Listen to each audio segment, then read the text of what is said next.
किसकी थी द्वारका? बोलो जम के। हैं? भगवान कृष्ण। पक्का है? लाख कर दूं? नहीं, मैं तो पूछ रहा हूं। आप बोले हो ना गुलबर्गा वालों की भगवान कृष्ण की द्वारका थी। द्वारका थी किसकी? राजा अनर्त की। किसकी थी? राजा अनर्त की द्वारका थी। और वो राजा अनर्त जिसके पिता ने श्राप दिया था। एक दिन राजा अनर्त के पिताजी बोले, ये पूरी पृथ्वी मेरी है, मैं इसका राजा हूं, मैं इसका पालन करता हूं, ये मेरी पृथ्वी है। इतने में राजा अनर्त बोले, महाराज पिताजी, कभी ऐसा ये नहीं है कि पिताजी हर बात को सत्य बोले।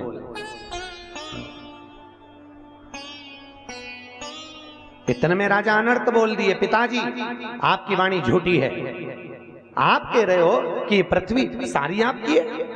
राजा अनर्त ने कहा, पिताजी ये पूरी पृथ्वी, ये घर, ये जल, ये थल, ये सब कुछ भगवान नारायण का है, हमारा है क्या? बस इतना कहना था और राजा अनर्त के पिताजी को क्रोध आ गया।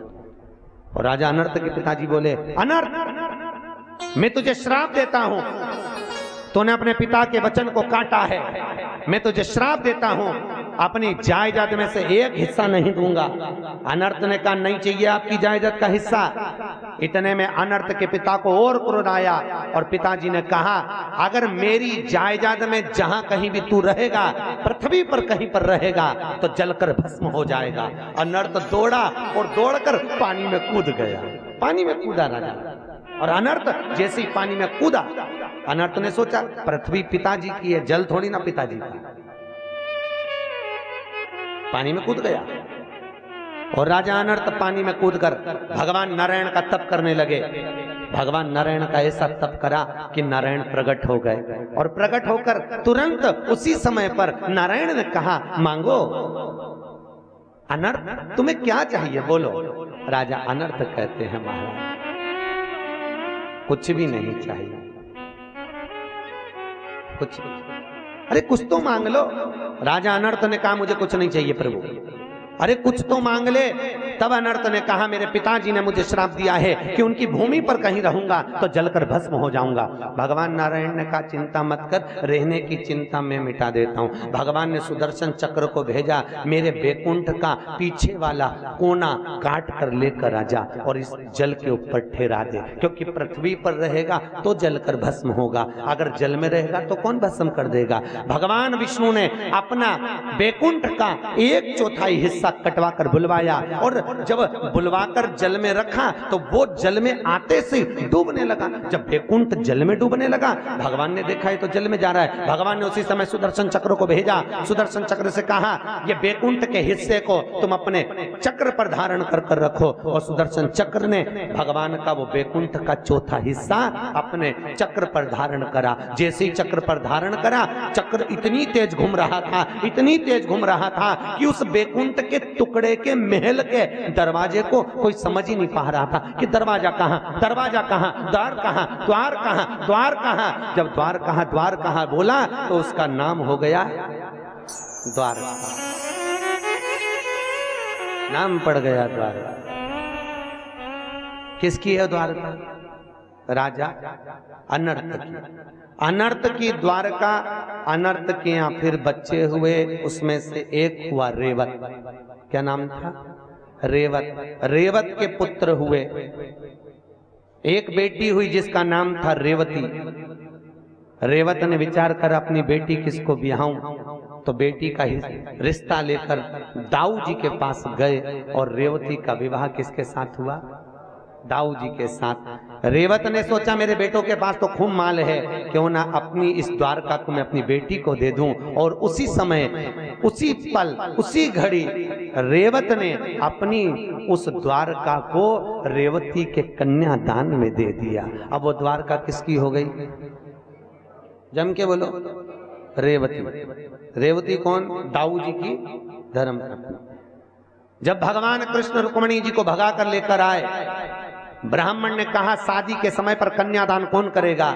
इतने में रेवती ने खड़े होकर अपने पति दाऊ जी से कहा, बलराम जी से कहा, स्वामी कहते हैं छोटे भाई की पत्नी बेटी के तुल्य होती है, अगर कोई कन्यादान करने वाला नहीं होगा तो दाऊ जी कहते हैं अपन दोनों बैठकर कन्यादान करेंगे। तो रेवती ने कहा, प्रभु कन्यादान करने के लिए, कन्यादान में कुछ देने के लिए चाहिए, क्या देंगे।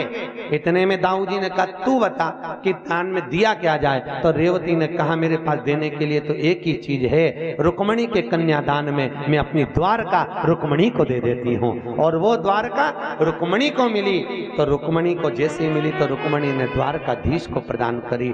तो सोचो वो द्वारका का राजा कौन था और कौन बन गया। उसी तरह तुम्हारे घर का मालिक कौन था, परदादा। जिस घर में तुम रहते हो उस पे पहले नेम प्लेट पर दादा की थी, दादा गए फिर दूसरे की आ गई, दूसरा गया दूसरे की आ गई, एक दिन तुम जाओगे।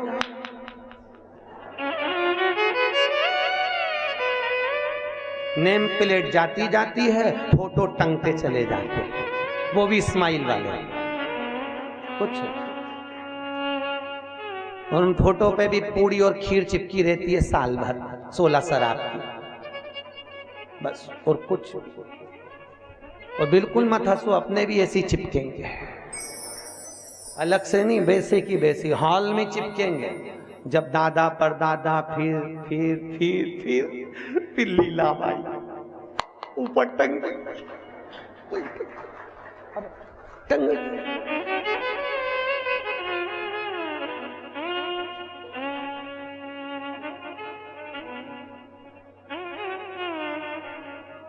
और जो प्लास्टिक की माला टंगी रहेगी वो हवा में हिलती रहेगी, हिलती रहे तो समझ हुंकारा भर रही डोकरी।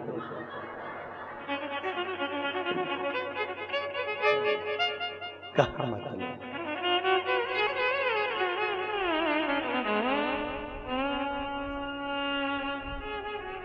वो सुख कहा, वो आनंद कहा, वो रस तत्वता कहा, और उस रस तत्व की मूलता सुख ढूंढे, आनंद ढूंढे,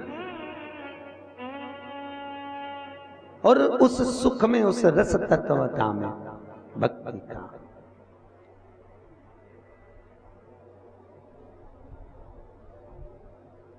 जाएगा जब यहां से कुछ भी ना पास होगा, 2 गज कफन का टुकड़ा तेरा लिबास होगा। कुछ भी नहीं।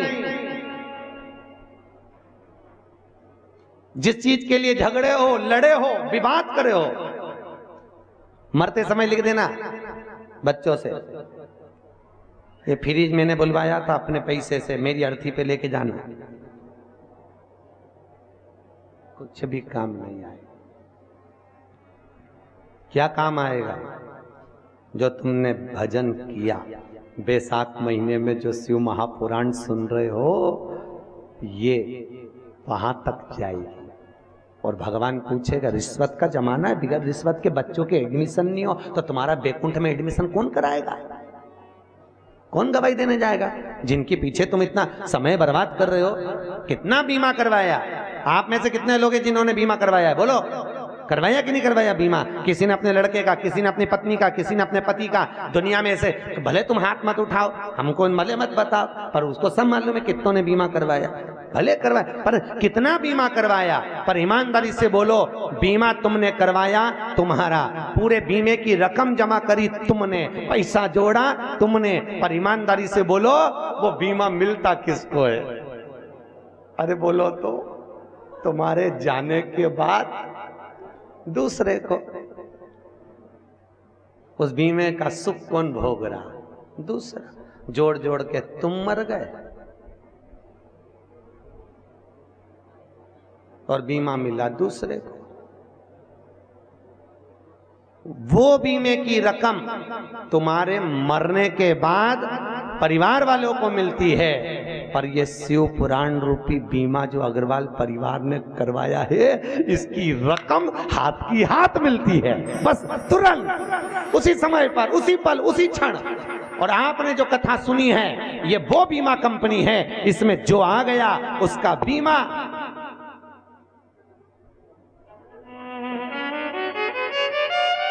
ये कंपनी तुरंत उसी समय पर लौटाती, रिटर्न तुरंत। परिवार के लोग तो आंख में आंसू भर भर के रोएंगे, पूरा परिवार खूब रोएगा, तुम्हारी और किसी का ध्यान नहीं जाएगा, कुछ भी, बिल्कुल भी नहीं। ये उसी में का हाल है, जैसे एक सास ने बहू से कहा जा दैया बिलो ले, और दही बिलोने के लिए बहू बैठी नई नवेली थी, जैसे ही दैया बिलोई चिल्ला के दौड़ी मम्मी ओ सासू जी सासू जी। सासू जी बोली हाँ बेटा क्या हुआ? माखन आ गया। अब दैया बिलोगी तो माखन तो आएगा, माखन आ गया। सास धड़धड़ाती आई, जूड़ा बांधती हुई एक थप्पड़ दिया, कल की आई और ससुर का नाम लेती है। अब इसको क्या मालूम था कि मेरे ससुर का नाम माखन, ये तो भूल से नहीं लेती है, क्यों बोलती माखन? सास ने कहा आज के बाद अगर ससुर का नाम लिया तो जुबान खींच लूंगी, सोच लेना। 6 महीने निकल गए, 6 महीने बाद फिर सास ने कहा जा दैया बिलो ले। जो दैया बिलोने बैठी फिर मक्खन आ गया, फिर चिल्लाई सासू जी ओ सासू जी। सासू जी बोली क्या है? कि ससुर जी हंडी में आ गए। अब बोल सकती नहीं कि माखन आ गया, तो यही बोलेगी ससुर हंडी में पड़ा। भैया सुख देखो तो कहां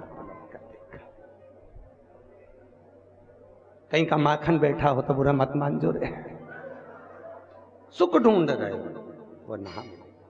ये वो बीमा कंपनी है जिस बीमा कंपनी में तुरंत उसी समय पर जैसे ही प्राण छूटे वैसे ही उसी समय पर यमराज फाइल लेकर आएगा।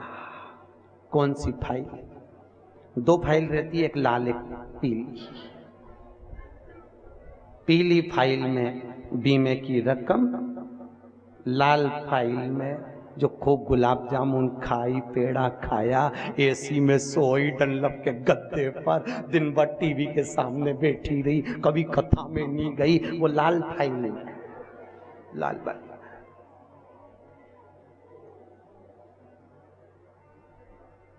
अभी भी मौका है, तुम क्यों तो फाइल दबा दे, नीचे ऊपर ही नहीं।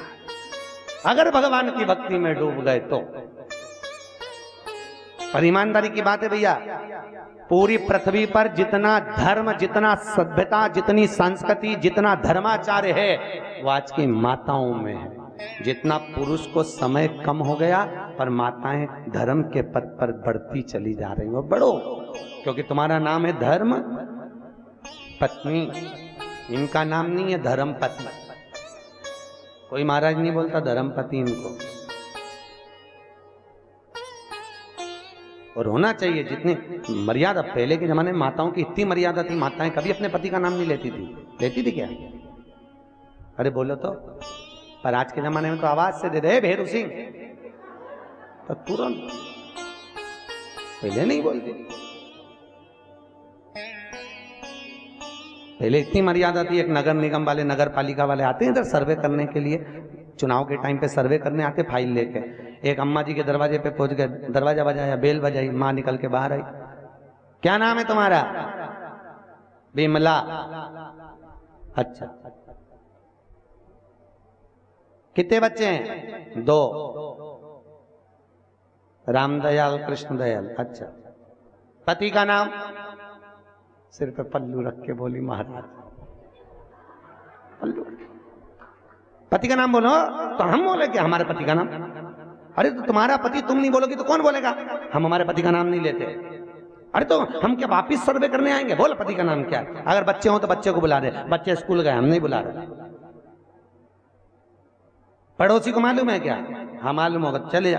पड़ोसी का ताला लग रहा है, तुम बताओ तुम्हारे पति का नाम क्या? तो हम नहीं बताएंगे हमारे पति का नाम, हम काय को बताएं? अब पुराने समय की माँ नहीं बोली। अच्छा ऐसा कुछ बता दे हम तेरे पति का नाम पहचान जाए, क्योंकि हम बार बार नहीं आ सकते, इतनी दूर कौन सर्वे करने आएगा। बोल तेरे पति का नाम, तो हम बताएंगे, उसे समझ जाओगे? हाँ समझ जाएंगे। तो बोल 3 गंजी और 3 गंजी कितनी गंजी हो गई? बोल दे, बोल। अरे बोलो 6 गंजी। बस मेरे पति का नाम यही है। तो कि तुम्हारे पति का नाम छगन जी? हाँ छगन जी। तुरंत समझ में आ गया कि 3 गंजी और 3 गंजी छगन जी। तुरंत बोल नहीं सकती कि पति का नाम क्या है। अब बोले तो श्रेष्ठ था।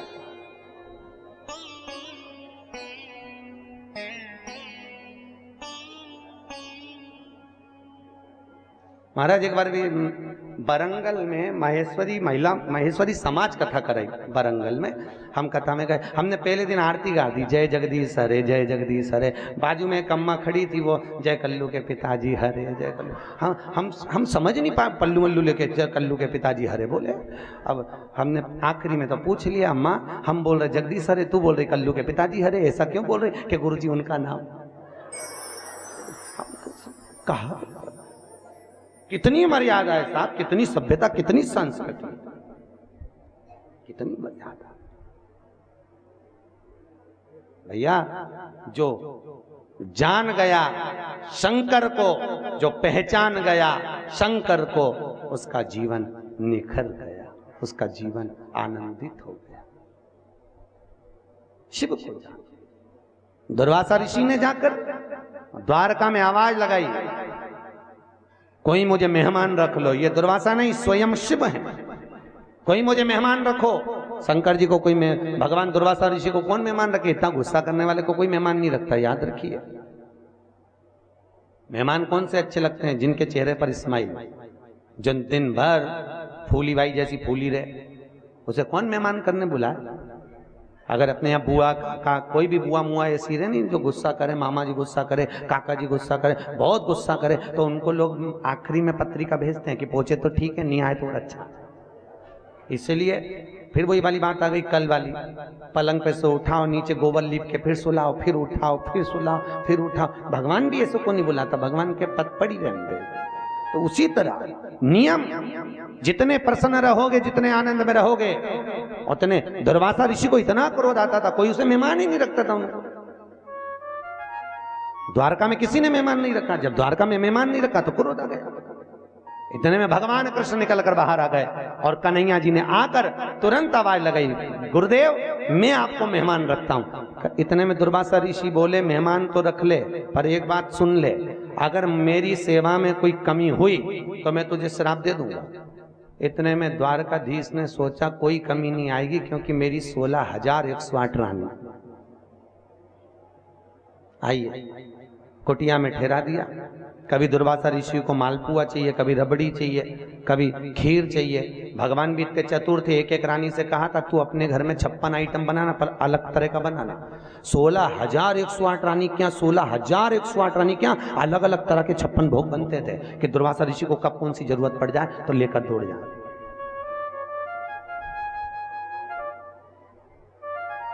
होते पर दुनिया के लोग, तुम कितना भी अच्छे से अच्छा कर लो, कितना भी अच्छे से अच्छा कर लो, दुनिया के लोग उसमें कमी निकाल ही देते हैं।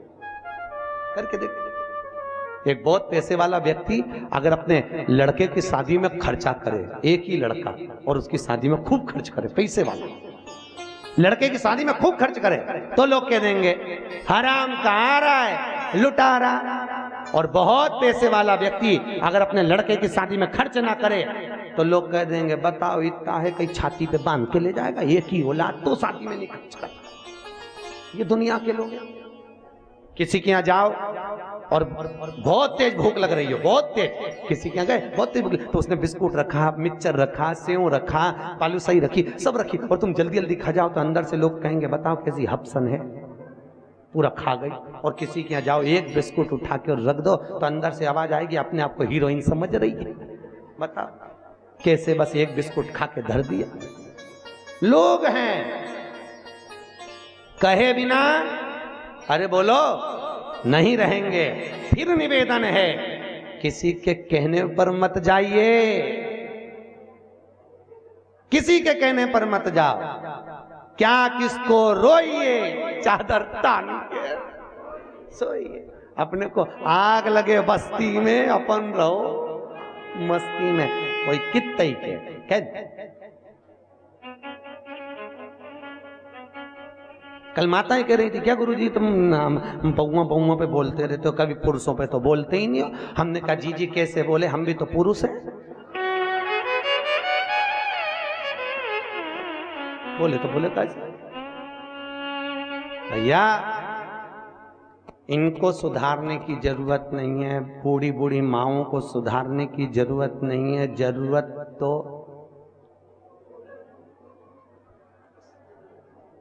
बस इनको क्या करूं सुधार का? इनके तो तुमने ही सुधार रखा है, सुधार के करूं क्या? सुधारना तो तुमको है। और तुम सुधर गई तो घर सुधर गया, घर सुधरा तो मोहल्ला, और मोहल्ला सुधरा तो नगर, और नगर सुधरा तो गुलबर्गा पूरा। अब बचा ही क्या बात?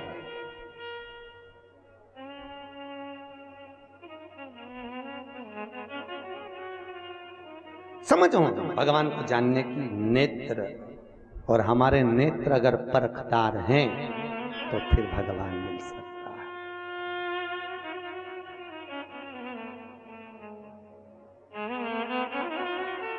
ये शिव कथा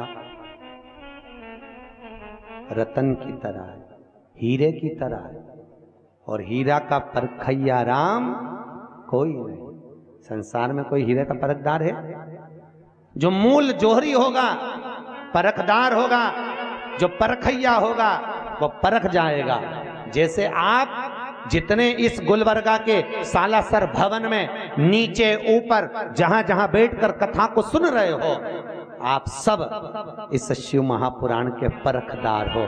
आपने हीरा की परख कर ली, इसलिए जोहरी की दुकान पर ढेर की ढेर आकर बैठे परखदार।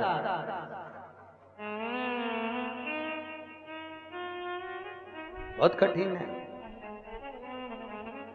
कि जोगी आया, भोगी आया, ढोंगी आया रे, और गुरु आया गांव में तो कोई नहीं रे, ऐसो कोई नहीं रे।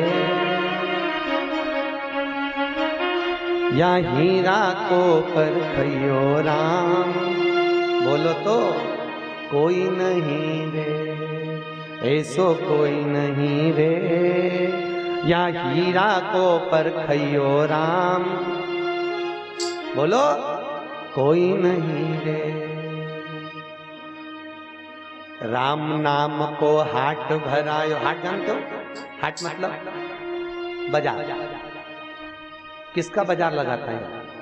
भगवान के नाम का बाजार। राम नाम को हाट भरायो, घर जाने की बाट।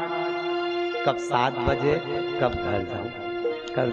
कल हमारी वृद्ध माताएं, बूढ़ी बूढ़ी माताएं ऊपर जब बेलपत्र लेने आई तो कह रही थी, गुरुजी इतनी जल्दी टाइम हो जाता है, हमको मालूम ही नहीं पड़ता, कथा का समय ही नहीं मालूम पड़ता। आओ, और 7 बज जाती है।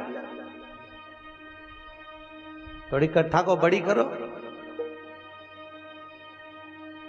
कई माता राम नाम को हाट भरायो, घर जाने की बाट।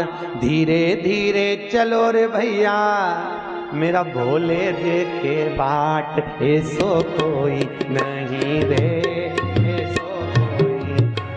बोलो या हीरा को परखैयो कोई नहीं रे, ऐसो कोई नहीं रे, ऐसो कोई नहीं रे। या हीरा को परखैयो राम कोई नहीं रे, ऐसो कोई नहीं रे, ऐसो कोई नहीं रे। या हीरा को परखैयो राम कोई नहीं रे। देखो आज और ताली बजा लो, कल से कोई नहीं कहेगा कि तुम ताली बजाओ। और घर पे बैठ के बजाना भी मत, नहीं तो लोग समझेंगे जब से शिव पुराण से आई पागल हो गई। आज ही मौका है, कल से घर के बाहर बैठ के हर हर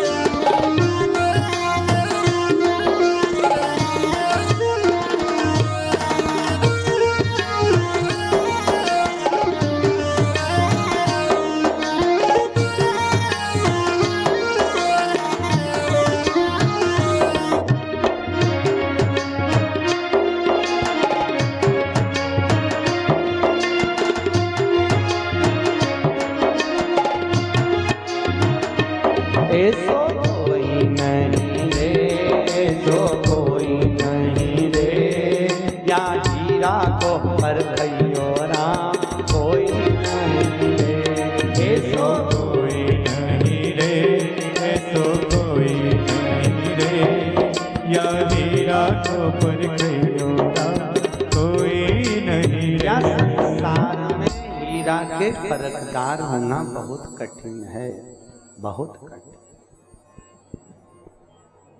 हर हर महान कौन हो ऐसा परखदार जिसने शिव को जान लिया। कोटि कोटि जन्म,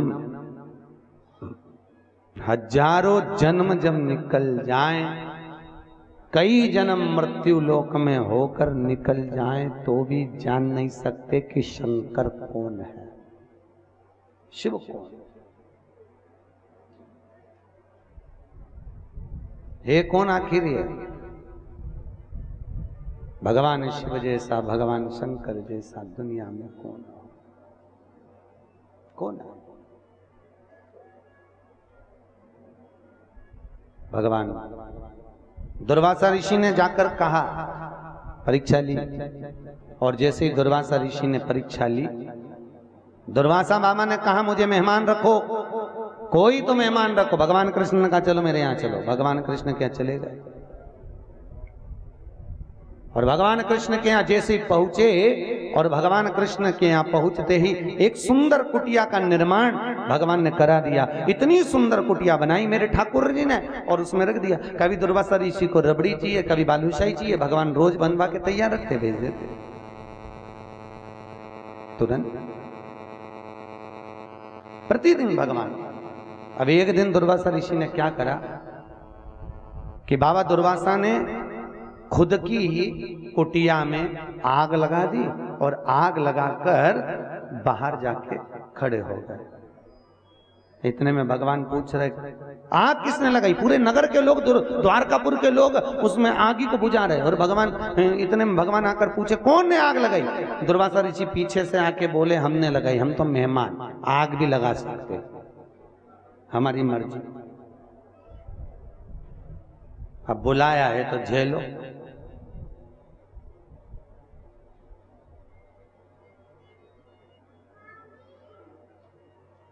आग, अब इधर तो कुटिया जल रही। इतने में दुर्वासा ऋषि ने कहा, कृष्ण मुझे भूख लग रही है, जल्दी से खीर ला कर दे। कन्हैया जी ने रुक्मणी जी को कहा जल्दी से मंच पर चढ़े भगवान सिंहासन पर, और ऊपर चढ़कर आवाज लगाए मंदिर पर से, महल पर से, जिस रानी के घर में खीर बनी हो जल्दी लाओ। रुक्मणी दौड़कर खीर ला कर दी। लो प्रभु, दुर्वासा ऋषि को दी। दुर्वासा ऋषि ने खीर खाई, आधी खीर खाकर कृष्ण के ऊपर कटोरा फेंक के मार दिया, ले कृष्ण। और जैसे ही कृष्ण के ऊपर कटोरा फेंका, कन्हैया जी के शरीर पर खीर ही खीर हो गई। दुर्वासा ऋषि बोले कृष्ण लगा पूरे शरीर पर खीर। दुर्वासा ऋषि के कहने पर भगवान कृष्ण ने पूरे शरीर पर खीर लगाई, और जैसे ही खीर लगी, और अब खीर लगाते ही थोड़ी समय के बाद रुक्मणी जी को हंसी आ गई कि भगवान तुम्हारी दशा कैसी हो गई, और बुलाओ मेहमान, और बुलाओ। अब रुक्मणी जी हंसी तो दुर्वासा ऋषि बोले आज मैं द्वारका घूमने को जाऊंगा, पर रथ में ना घोड़ा लगेगा ना घोड़ी, उसकी जगह रथ को ये रुक्मणी जी जोत कर लेकर जाएगा।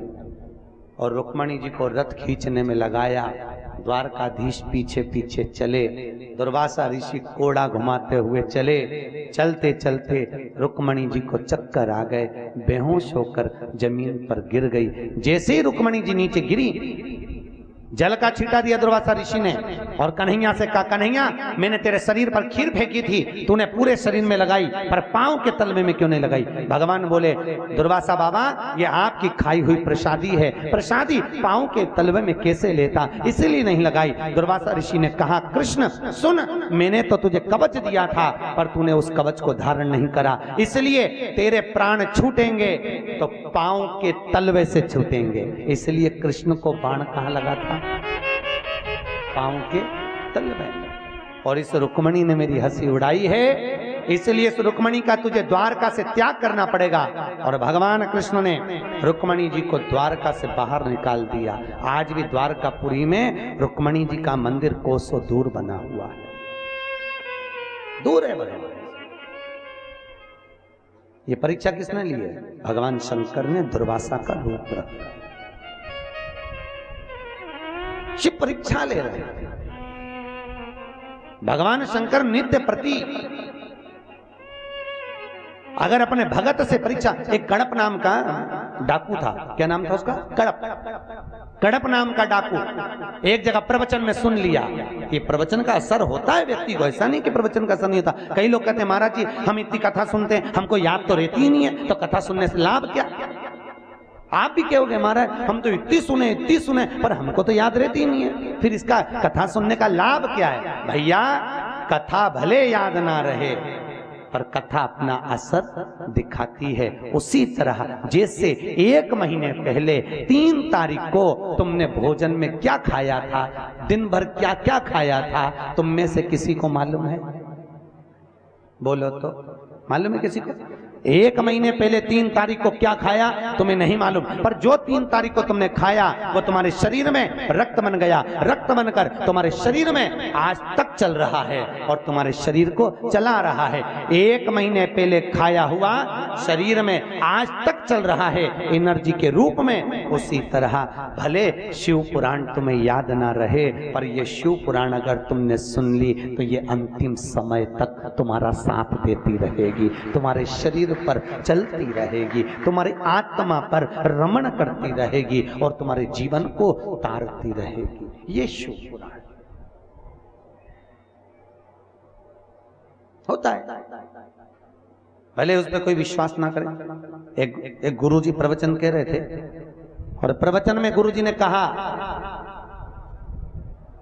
अगर भव सागर तरना है तो भगवान का भजन करना है।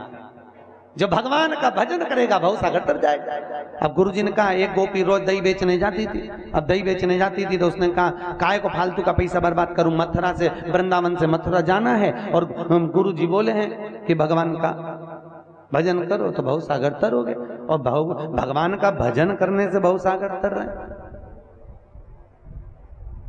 भव सागर भगवान का भजन करने से अगर भव सागर तर रहे हैं तो एक काम करते हैं। गोपी ने कहा फालतू पैसा बर्बाद मत करो, इन यमुना जी छोटी सी तो है, जब भगवान का भजन कर कर भव सागर तर सकते हैं तो यमुना जी से पार भी अरे बोलो तो हो सकते हैं। अब इसने गुरु जी के वचन पे विश्वास करा, आज गई यमुना जी पे सिर पे मटकी मक्खन की पहुंच गई।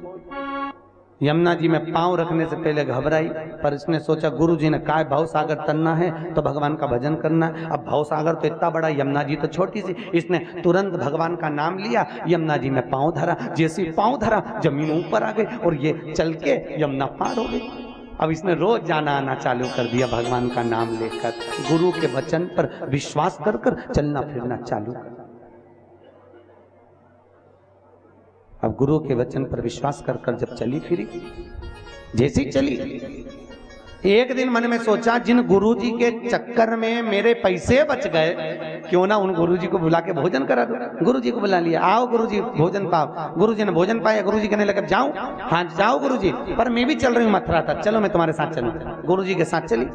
अब जैसे ही सामने यमुना जी, गुरु जी ने नाव वाले को आवाज लगाई, ए नाव ला नाव ला। इतने में तुरंत गोपी बोली काय को नाव बुलवा रहे हो गुरु जी, आप ही ने तो कहा था कि भव सागर तरना है तो भगवान का नाम लेना और भगवान का नाम लेओगे तो तर जाओगे। मैंने एक दिन सोचा भव सागर तरने के लिए भगवान का नाम, तो यमुना जी से तरने के लिए भी भगवान का नाम। उस दिन से मेरे पैसे बच गए, मैं रोज भगवान का नाम लेती, यमुना से पार हो जाती। गुरु जी ने कहा पागल है, पागल है क्या? यमुना जी से कोई ऐसी पार हो जाता? आपको विश्वास नहीं है? नहीं। और गोपी ने तुरंत भगवान का नाम लिया, यमुना जी में पांव रखा और निकलने लगी। गोपी ने कहा गुरु जी आओ, तुम्ही के कहने पर चल रही हूं, तुम भी चलो। गुरु जी ने मन में सोचा भैया क्या बता चल रही है तो हो सकता जमीन ऊपर आ गई, पानी कम हो गया। गुरु जी ने जो पांव धरा, धरते सी यमुना जी में भेगिया। गुरुजी के बचाओ बचाओ बचाओ। गोपी ने तुरंत हाथ पकड़ के बचाया, गुरुजी को बाहर निकाला। गुरुजी ये क्या हो गया? गुरुजी ने कहा तूने मेरे वचन पर विश्वास करा तो तू यमुना से पार हो गई, परंतु मैं कथा वाचने वाला उस पर आज तक विश्वास नहीं कर पाया, इसलिए कथा ही वाचता रहा, भव सागर तर ही नहीं पाया। तरे कैसे? भव सागर तरना कोई सहज है क्या? अरे बोलो तो, सरल है बहुत। भजन से चिदानंद से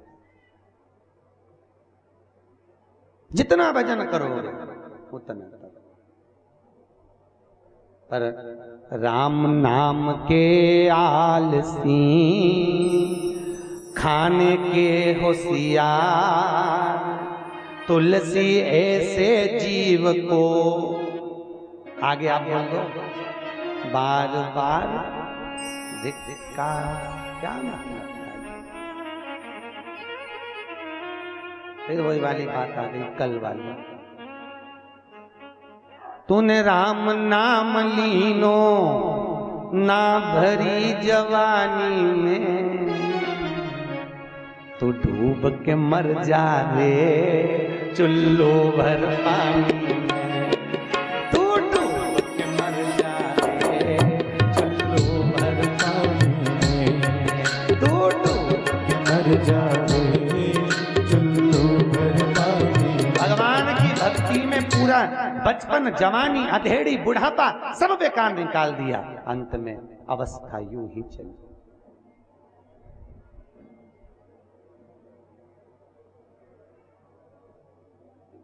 चलो भक्ति की ओर।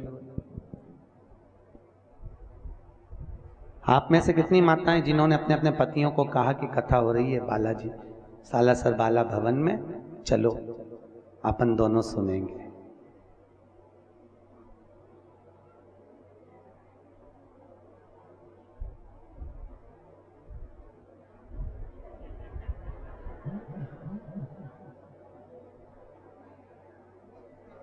सात दिन में तुमने कथा का लिए नहीं बोला, पर आप में से कितनी माताएं जिन्होंने अपने पति को फोन लगा के बोला होगा बाजार से सब्जी ले आना। सब्जी का तुम बोलती हो कि नहीं बोलती? दूध के लिए तुम बोलती हो। घर में कोई काम होता है तो तुम 50 बार फोन लगाकर बोलती हो। बोलो, बोलती हो कि नहीं बोलती? तो इस नारी का जीवन, धर्म पत्नी का जीवन, एक जीवन ऐसा है जिसके अंतर्गत तुम्हें पति से भी बोलना चाहिए। दुकान धंधा पानी तो चलता रहेगा, पूरी जिंदगी है, कमा कमा कर जाना है। भगवान शंकर सुता कड़प नाम का जो भगत था, एक संत के मुख से सुन लिया कि भगवान शंकर को जल चढ़ाने से, भगवान शंकर को बेलपत्र फूल चढ़ाने से, भगवान शंकर को भोग लगाने से शिव प्रसन्न होते। उसने सुना, मनाए कैसे शंकर जी? अब डाकू के पास में कोई बर्तन हो तो पानी भर ले, कोई सामान हो, उसने कभी फूल पत्ती देखी हो भगवान की बेलपत्र तो चढ़ा दे। गया जो खाता था, पशुओं को मारकर उसका मांस लिया, एक हाथ में मांस लिया और दूसरे हाथ में पेड़ों की पत्ती को तोड़ लिया। पत्ती को तोड़ा, मांस लिया, अब पानी कहां पर ले? तो उसने सरोवर में जाके मुंह में पानी भर लिया और एक शंकर जी का मंदिर ढूंढता फिरा। शंकर जी का मंदिर, शंकर जी का ओटला ढूंढा। एक जगह पर भोलेनाथ बैठे हुए थे, वहीं पर शिवलिंग था। उस शिवलिंग पर सबसे पहले तो पानी की पिचकारी चलाई, पानी की पिचकारी भोलेनाथ पर। पत्ती फेंक दी, बेलपत्र फूल जो थे, फिर मांस का टुकड़ा फेंक दिया। आता ही नहीं था उसको पूजन करना, छोड़ दिया। दोपहर में पंडित जी आए, उन्होंने देखा बताओ कौन मूर्ख ने यहाँ पर मांस पटक दिया, सफाई करी। दूसरे दिन फिर वही करा, तीसरे दिन फिर वही करा। पंडित जी परेशान हो गए। आज एक लोहार की दुकान पर गए, लोहार से कहा भैया पिंजरा बना दे। पिंजरा बना के शंकर जी के ऊपर उसने लगा दिया, ताला लगा के चाबी ले गया। अब कड़प वापिस आया, कड़प ने देखा बताओ क्या करूं मैं? आज भगवान ने ऐसी लीला करी, जैसी कड़प आया भगवान शंकर ने पिंजरे की एक तान को तोड़ दिया, तान सीधे शंकर भगवान के शिवलिंग पर लगी। जैसे ही शिवलिंग पर लगी, शंकर जी के शिवलिंग पे से रक्त की धार बहने लगी। कड़प को लगा भगवान शंकर की आंख फूट गई। करूं क्या? खून निकल रहा है। कड़प ने कहा मैंने गुरुजी के मुख से सुना था, अगर किसी की आंख चली जाए तो उसको दूसरी आंख लगाना पड़ती है, पर आंख लाऊंगा किसकी? जाऊंगा जब तक भगवान का रक्त बह जाएगा। कड़प ने त्रिशूल को उठाया, अपनी एक आंख निकालकर भगवान शंकर के शिवलिंग पर लगाई। जैसे ही लगाई, शंकर शिवलिंग में से प्रकट हो गए। मां तुझे क्या चाहिए? कड़प कहता है मुझे पूजन नहीं आती, मुझे आरती नहीं आती, मुझे पाठ करना नहीं आता, मुझे स्तवन करना नहीं आता। भगवान बोले इसकी कोई जरूरत नहीं है, तूने भाव से मुझे रिझा लिया, बहुत है। एक कथा सुनी होगी आपने पंडित जी के मुंह से। एक चोर चोरी करने गया था, शंकर पे चढ़ गया था। सुनिए कि नहीं सुनी? भगवान भोलेनाथ जी प्रकट हो गए थे। शंकर भगवान ने पूछा कौन है? तो के चोर। भगवान शिव ने पूछा क्या बात है?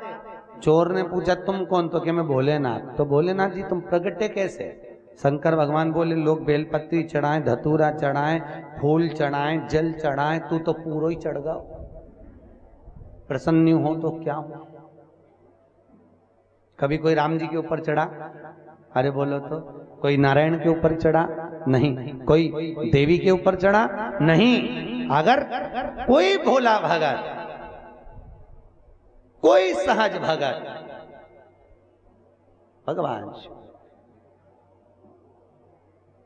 राम जी का मंदिर एकदम क्लीन, साफ, पोछा लगा, झाड़ू लगी। नारायण का मंदिर क्लीन, देवी का मंदिर क्लीन, और भोलेनाथ जी का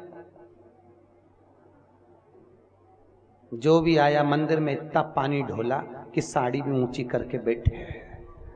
भगवान शंकर बोले मैंने अपने मंदिर को इसलिए गीला रखा कि मेरे पास बैठ के समय बर्बाद मत करो, चलो। क्यों मेरे को परेशान कर रहे हो? मैं आंख बंद करके चुपचाप बैठा हूं, तुम भी जाओ आंख बंद करके अपने नारायण का भजन करो। जिसका मैं कर रहा हूं उसका तुम करो। क्यों मेरे पास बैठ के समय बर्बाद कर रहे हो? कई लोग कहते हैं मंदिर में बैठे रहते हैं 2-2 घंटा, 4-4 घंटा, 6-6 घंटा मंदिर में बैठे। कई विचित्र भगत होते हैं साहब, बनवारी लाल जी, कई बड़े विचित्र भगत होते हैं। एक काला, कौन सा काला पीपल नहीं है, रामागुंडम है। हाँ, रामागुंडम में कथा करने गए, टाइल्स फैक्ट्री वाले कथा कर रहे। उन्होंने कहा चलो गुरुजी हमारे यहाँ एक हनुमान जी का मंदिर बड़ा प्रसिद्ध है, दर्शन करने। मैंने कहा चलो। हनुमान जी के मंदिर गए, प्रणाम करा। माँ एक हनुमान जी की मूर्ति यहाँ, बस ऐसी जैसे मूर्ति, और यहाँ भगत बैठा है 2 अगरबत्ती जला के, जय हनुमान ज्ञान गुण सागर जय कपीश लोक जाकर रामदूत तुल्य बलरामा अंजनी पुत्र पवन सुत नाम। हनुमान जी की आंख के पास ही घुमा रिया, जय हनुमान ज्ञान गुण सागर जय कपीश लोक जाकर रामदूत तुल्य बलरामा अंजनी पुत्र पवन सुत नाम महावीर विक्रम बजरंगी।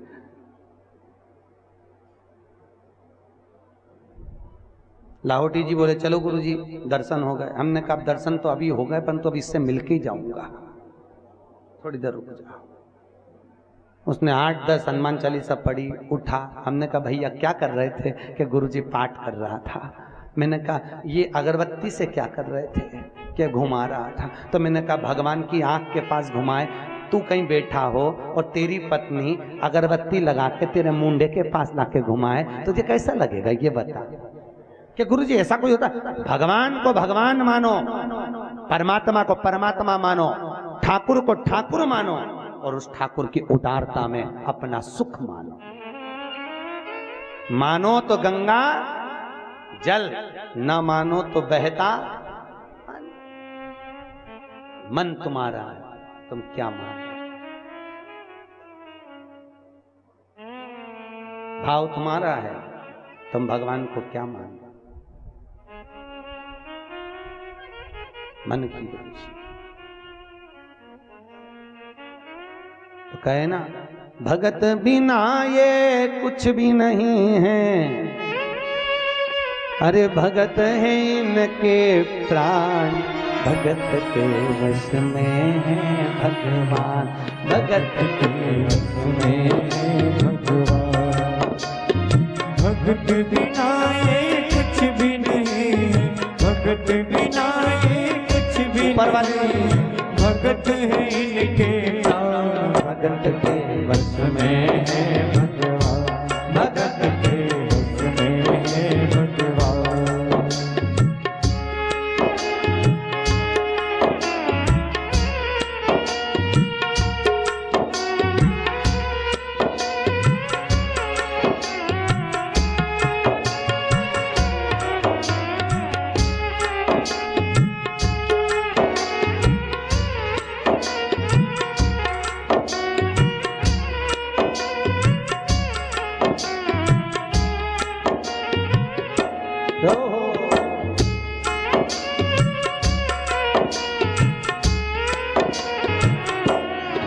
अपनी जान से ज्यादा रखती हो, अपनी जान से ज्यादा रखती, अपने लला का ध्यान। भगत के वश में है भगवान, भगत के वश में है भगवान। भगत बिना ये कुछ भी नहीं है।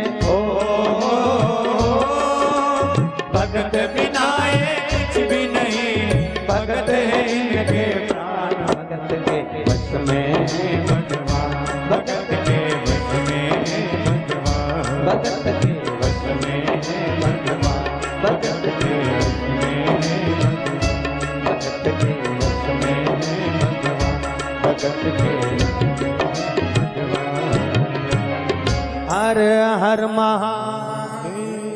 भगवान की भक्ति का सुख मूल परमात्मा का आनंद।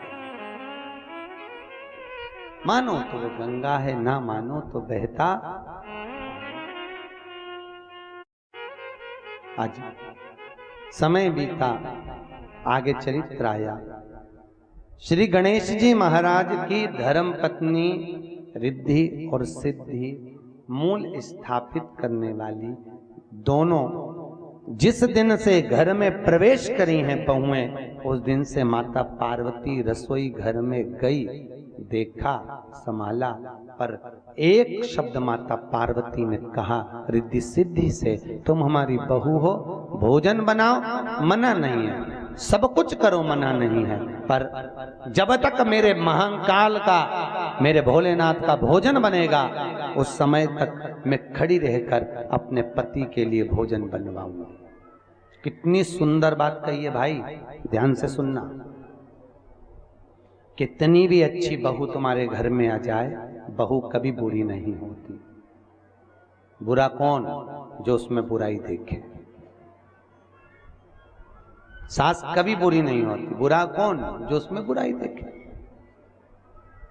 आप अच्छा ही देखिए, अच्छा मिलेगा आपको। आज कितनी भी अच्छी बहू आ जाए, निवेदन है आपसे हाथ जोड़कर, कितनी भी अच्छी आ जाए, वृद्ध माताओं से निवेदन है, बहुत बहू अच्छी आए, पूरा काम भी संभाले, सब कुछ करे, पर हाथ जोड़ के निवेदन है, बहू कितना भी काम कर ले, पर आप रसोई घर मत छोड़ना। कितना भी बुढ़ापा आ जाए, क्या नहीं छोड़ना। और पुरुषों से निवेदन है, कितने भी बुढ़े हो जाओ, कितना भी बुढ़ापा आ जाए, पर निवेदन है, अपनी गादी, अपनी दुकान पर, अपनी स्थान पर जाना मत छोड़ना। जिस दिन तुमने रसोई घर छोड़ दिया, उस दिन तुम्हारी थाली में ठंडी रोटी आना चालू। जिस दिन तुमने दुकान छोड़ दी, तो बेटों के आगे हाथ फैलाना चालू। बैठो, गादी की मूलता संभालो। और आपसे निवेदन है, बुढ़ापा आए, हम कितना भी कहें, इस व्यासपीठ से हम कहते हैं क्या रखोगे, क्या साथ जाएगा, क्या, पर एक बात याद रखना, बुढ़ापा आएगा, बुढ़ापे को संवारने के लिए हम कितना ही कह दें, पर थोड़ा ना थोड़ा तुम्हारी अलमारी में, तुम्हारी पेटी में होना जरूरी है। और नी हो पेटी तो यहाँ से जाते जाते बाजार से इतनी बड़ी लोहे की खरीद लो। कितनी बड़ी? हाथ से बताओ, इतनी बड़ी। और बहुएं जब घर में नहीं रहे तब पुरानी साड़ियों में यहाँ से जाती जाती 4-6 ईंट 4-6 पत्थर बड़े बड़े ले जाके पुराने कपड़ों में लपेट के पेटी में धर दो जब बहुएं नहीं रहे तब। और बहुएं जब आए हर दिवाली पे उनसे कहना बेटा जरा पेटी सरका ना, बहुओं को लगेगा डोकरी के पास माल अच्छा है तो चाय भी अच्छी मिलेगी, रोटी भी अच्छी मिलेगी। और मरती मर जाना पर पेटी मत खोलना बहू के आगे, अम्माओं ध्यान रखना, पेटी मत खोलना। और जब अंतिम सांसें चलने लगे, यमराज बंदी बनाने आए, लगने लगे कि अब जा रही हूं, बस उसी समय पे सब बहुओं को 4-5 को बुला लेना, बड़ी बहू के हाथ में चाबी समला देना, बेटा बांट लेना।